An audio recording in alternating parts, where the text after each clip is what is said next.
Obviously, you don't take care of your nails, and that's really important. I see beginning of a bunion.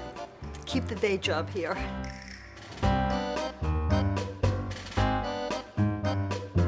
How do you feel about shaving your arms? Right now?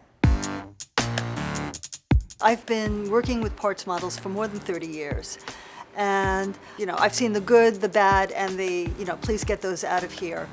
I look for long, elegant, smooth fingers, beautifully shaped nail beds, skin that's veinless, flawless, and poreless.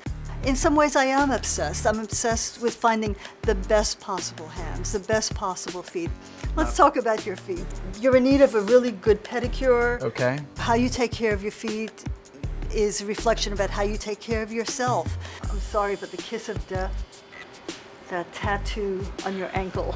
The foot model can typically earn anywhere from $150 a day to a few $1,000s a day.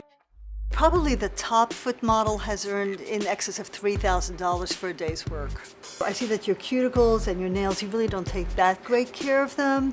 And hand models, it's manicures, manicures, manicures, and a lot of moisturizer. Your hands, they're not bad, but honestly, I don't think they would really be what I'm looking for. Yeah. Now, there's no market for hands with calluses. Unfortunately, I can't do like a Home Depot commercial? you can, but they also look for hands that aren't not nail bitten. The camera does add weight. I need hands that are a little bit thinner.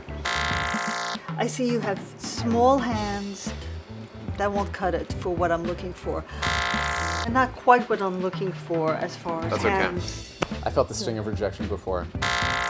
You have great skin tone, you very little vascularity, good nail beds. I have nice hands? You have great hands. I like your hands.